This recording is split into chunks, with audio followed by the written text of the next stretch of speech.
नमस्कार दोस्तों, मैं हूं आपका दोस्त भोला प्रसाद यादव। स्वागत करता हूं इस वीडियो सीरीज में आपका, जहां पर हम बात कर रहे हैं डेटा स्ट्रक्चर्स की। तो अभी तक हम लोगों ने काफी कुछ सीख लिया है। अब इसी डिस्कशन को आगे कंटिन्यू रखते हैं और सीखते हैं आज की वीडियो में कुछ नया। चलिए शुरू करते हैं।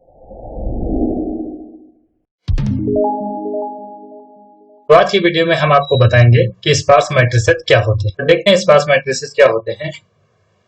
Sparse matrix is a matrix that has large number of element with a zero value। ठीक है, तो स्पार्स मैट्रिक्स एक ऐसा मैट्रिक्स होता है जिसके मैक्सिमम एलिमेंट जीरो होते हैं। अब मैक्सिमम एलिमेंट कैसे जीरो होते हैं और कैसा होता है, इसको हम लोग देखते हैं। देखिए, ये आपका एक स्पार्स मैट्रिक्स है। इसमें आप देखिए, इसमें मैक्सिमम एलिमेंट जीरो इन्होंने कहा है कि मैक्सिमम एलिमेंट जीरो होते हैं। तो कैसे जीरो होते हैं, यहाँ पर देखिए आप, यहाँ पर ये एलिमेंट जीरो है, यहाँ का एलिमेंट जीरो है, यहाँ का भी, और ये इतने सारे एलिमेंट यहाँ के जीरो है। इन्होंने कहा मैक्सिमम एलिमेंट जीरो होते हैं। अब ये देखते हैं कि मैक्सिमम एलिमेंट जीरो इसके हैं क्या। देखिए, यहाँ पर अगर इन्होंने इतने एलिमेंट को जीरो किया है, मतलब डायगोनल के ऊपर के एलिमेंट को सारे जीरो कर दिया है। अब देखिए, अगर आप ये एलिमेंट और जीरो कर दें तो देखिए यहां से ये पूरी की पूरी रो गायब हो जाएगी। तो इसका जो है डायमेंशन चेंज हो जाएगा। अभी देखिए, अभी के लिए यहाँ पर इसका डायमेंशन है 4x4। ठीक है, अब अगर इसके मैक्सिमम एलिमेंट जीरो है, अब इससे आप जैसे एक और एलिमेंट कम करना चाहे, जैसे ये एलिमेंट आप जीरो करेंगे तो इसकी डायमेंशन क्या हो जाएगी, इसकी डायमेंशन हो जाएगी 3x4। तो इसकी डायमेंशन चेंज हो जाएगी।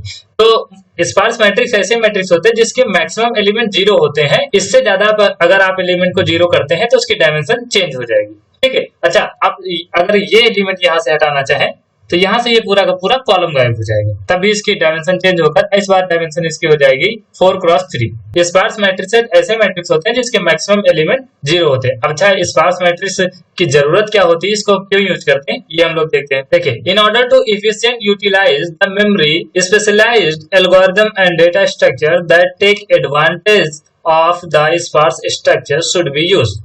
ठीक है, तो समझ में आया होगा आपको। देखिए, स्पार्स मैट्रिक्स का इसलिए हम लोग यूज करते हैं कि इफिशिएंट यूटिलाइज द मेमोरी।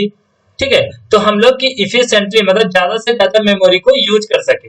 ठीक है, और कुछ एल्गोरिथम होते हैं जो ऐसे डेटा स्ट्रक्चर का यूज करते हैं, मतलब कि जैसे कि आप कोई एल्गोरिथम है जिसमें आप मैक्सिमम टाइम कंज्यूम करना चाहते हैं और उसमें मैक्सिमम स्पेस कंज्यूम करना चाहते हैं, तो आप क्या करिए, इस डेटा स्ट्रक्चर का यूज करिए, स्पार्स मैट्रिक्स का।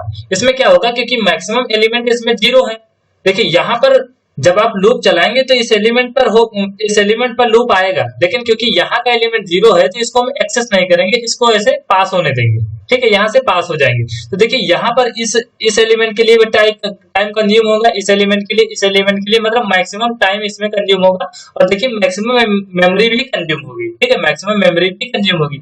तो आप ऐसा एल्गोरिथम जिसमें आप मैक्सिमम मेमोरी का यूज करना चाहते हैं और मैक्सिमम टाइम, अब देखिए क्योंकि यहाँ पर इतने हमें एक्सेस करना है, इतने एलिमेंट को। ठीक है, हमें केवल इतने एलिमेंट को एक्सेस करना है, लेकिन उसके लिए हम पूरे के पूरे मैट्रिक्स को ट्रेवल कर रहे हैं। इससे क्या हो रहा है, टाइम ज्यादा हो रहा है।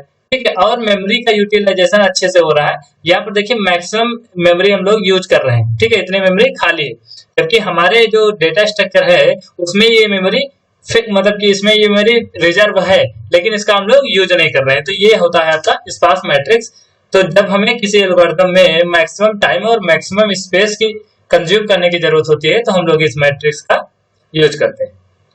अब देखिए, अगला है, if we apply the operation using the standard matrix structure algorithm to sparse matrices, then the execution will slow down and the matrix will consume the large amount of time। देखिए, जैसा कि मैंने आपको बताया है कि इसमें large amount of time consume होगा अगर हम ऐसे डेटा स्ट्रक्चर्स का मैट्रिक्स का यूज करते हैं। ठीक है, इस मैट्रिक्स का यूज अगर हम करेंगे डेटा स्ट्रक्चर के तरीके से तो इसमें क्या होगा, मैक्सिमम टाइम कंज्यूम होगा और मेमोरी भी अच्छी कंज्यूम होगी। ठीक है, अब देखते हैं टाइप्स ऑफ स्पार्स मैट्रिसेस की। देखिए, यहाँ पर जनरली 2 टाइप्स के स्पार्स मैट्रिसेस होते हैं। एक होता है लोअर ट्रायंगुलर मैट्रिक्स। देखिए, लोअर ट्रायंगुलर मैट्रिक्स क्या होता है, इसमें क्या होता है कि मतलब डायगोनल के नीचे ही सारे एलिमेंट होते हैं, इसके ऊपर एलिमेंट नहीं होते। ठीक है, लोअर ट्रायंगुलर मतलब नीचे। ठीक है, तो इस मतलब कि डायगोनल के नीचे सारे एलिमेंट होते हैं। इसमें लिखा अपर ट्रायंगुलर, तो इसमें डायगोनल के ऊपर एलिमेंट होते हैं, नीचे के सारे जीरो होते हैं। ठीक है, तो लोअर ट्रायंगुलर का मतलब डायगोनल के सारे एलिमेंट कहाँ है, डायगोनल के नीचे हैं। अपर ट्रायंगुलर का मतलब सारे एलिमेंट कहाँ है, डायगोनल के ऊपर है। ठीक है, तो ये आपके दो तरीके के मैट्रिक्स होते हैं स्पार्स मैट्रिसेस, जिसको हम लोग अपर ट्रायंगुलर और लोअर ट्रायंगुलर मैट्रिक्स कहते हैं।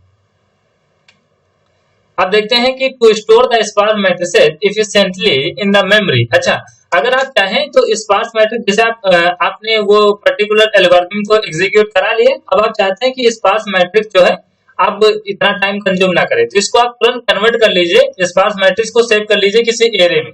जब आप एरे में सेव कर लेंगे तो फिर से वो तुरंत से स्पार्स मैट्रिक्स वो मैक्सिमम मेमोरी कंज्यूम नहीं करेगा। आप उसको एरे में कन्वर्ट कर लेंगे तो वो जितना एक लीनियर एरे कंज्यूम करता है टाइम, उतना ही टाइम कंज्यूम करेगा। देखते हैं इसको।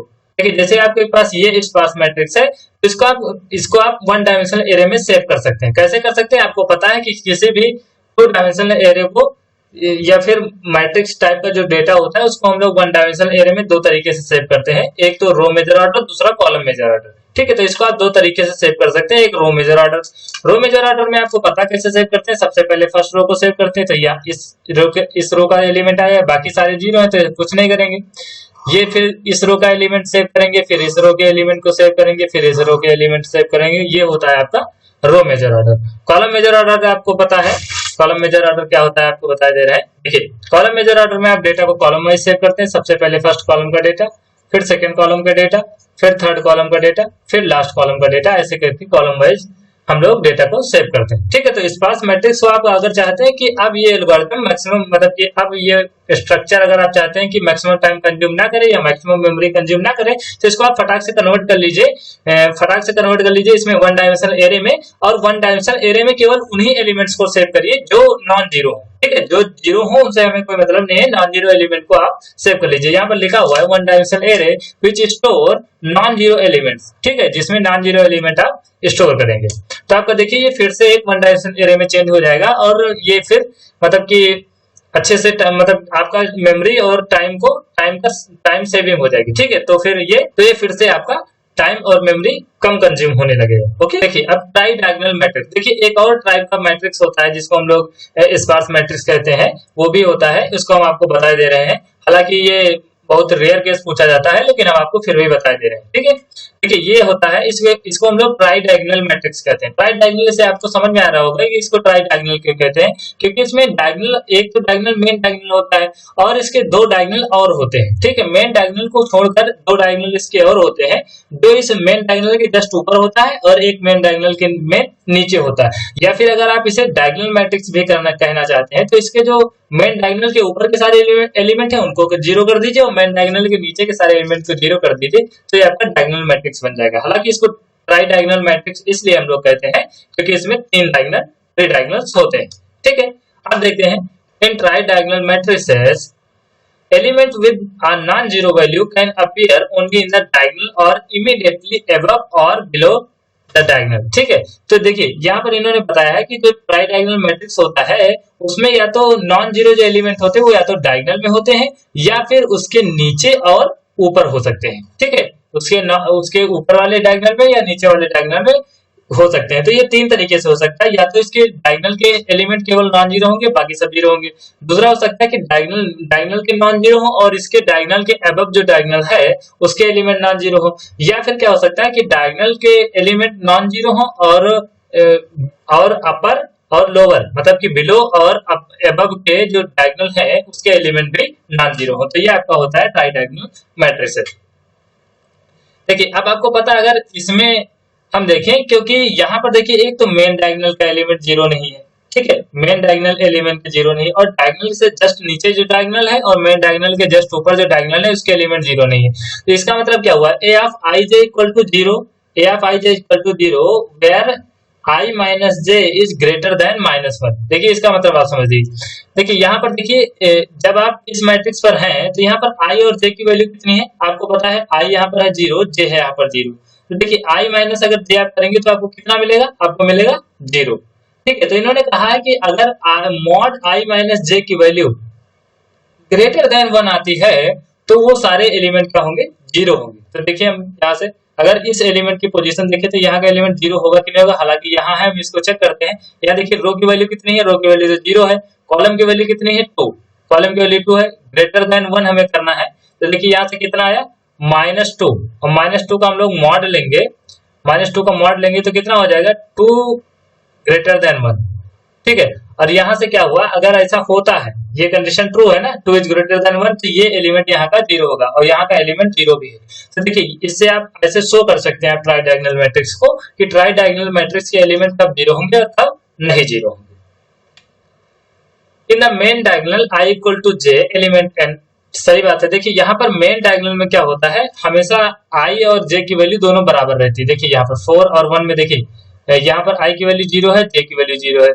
यहाँ पर देखिए i की वैल्यू 1 है, j की वैल्यू 1 है। यहाँ पर देखिए i की वैल्यू 3 है, सॉरी i की वैल्यू 2 है, j की वैल्यू 2 है।